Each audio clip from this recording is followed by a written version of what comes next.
เอาละครับเย็นนี้ก็ให้อาหารไก่เหมือนเดิมนะครับเนาะมีข่าวร้ายสักหน่อยหนึ่งนะครับเนาะเมื่อคืนฝนตกปล่อยๆครับนอนตื่นขึ้นมาได้ยินแต่เสียงลูกไก่นะลูกเจี๊ยบร้องเจี๊ยบเจี๊ยบเจี๊ยบอยู่สังเกตเบิ่งโบเห็นแม่มันนะครับเนาะเลยรอมาจนค่ำนะครับเมื่อจนค่ำก็ยังไม่เห็นมานะครับเนาะนึกว่าแม่มันปะนะครับนึกว่าแม่ปะไปหาผู้บ่าววานเถาะนึกว่าทิ้งลูกไปตั้งแต่ยังเล็กสิแหละนะครับก็เลยสันนิษฐานว่าอาจจะมีหมาจิ้งจอกนะครับเนาะ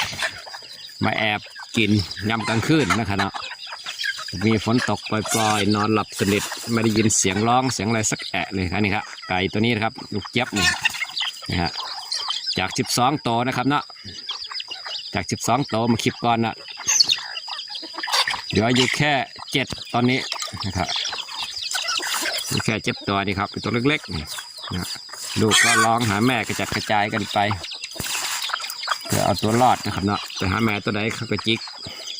ก็ตอดเอาในหมาจิ้งจอกก็เห็นเสือคือนะครับว่าเห็นเสือคือก็คือ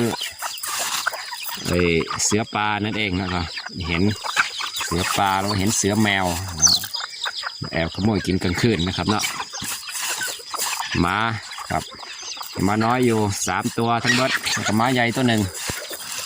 ไม่เห่าไม่อะไรสักแอะเลยโอ้เลี้ยงเสียข้าวสุกนะครับตัวนั้นขาวๆนั่นนะตัวแม่มันเฉยเลยสัตว์ป่ามาก็ไม่เห่าไม่อะไรเลยนะครับคอยฝึกลูกมันตัวเล็กๆโตขึ้นจะเป็นเหมือนแม่มันไหมหวังว่าก็สิบเป็นนะครับเนาะไปฝึกเรื่อยๆนอนเล่นกับไก่ละให้หันไก่อ้าวเล่นไปเล่นมากินไก่แล้วว่านี่ครับลูกไม่มีแม่นี่ครับเล็กนี้เป็นกำพร้าแม่ซะแล้ว12ตัวเหลือ7จะรอดทั้งหมดหรือเปล่าก็ยังไม่รู้นะครับเนาะคอยดูต่อไปมันจะรอดไหมนี่ครับหากินอยู่3ตัวตรงนี้ปราศจากแม่4 5จะไหนอีกแม่ไก่ตื่นเขาก็ไม่เอานะครับเนาะใส่วิ่งไปกับไก่ลุ่นพี่ไก่พวกนี้ไปหากินขับมาก็ไปนอนที่เคยนอนที่แม่พาเคยนอนนะครับเนาะเช้าก็ออกมาหากิน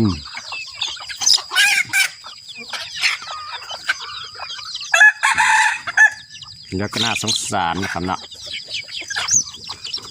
นะครับคลิปนี้ก็เป็นคลิปสั้นๆนะครับเนาะคลิปสั้นๆนะครับสำหรับลูกไก่แม่ไก่ที่หายไปลูกไก่กลายเป็นกำพร้านะครับเนาะลูกไก่กลายเป็นกำพร้า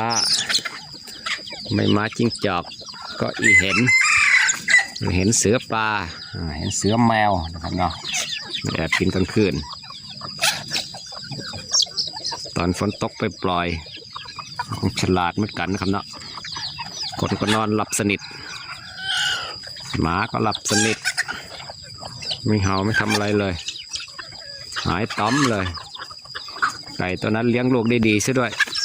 ครับสำหรับคลิปนี้ก็จบแค่นี้นะครับท่านที่ชม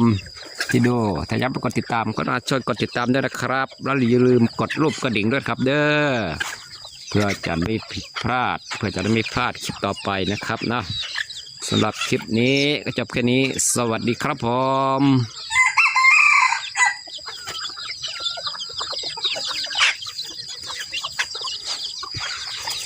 บรรยากาศยามเย็นครับครึ้มฟ้าครึ้มฝนมาอีกแล้วนอนเมฆเริ่มก่อตัวแล้วครับ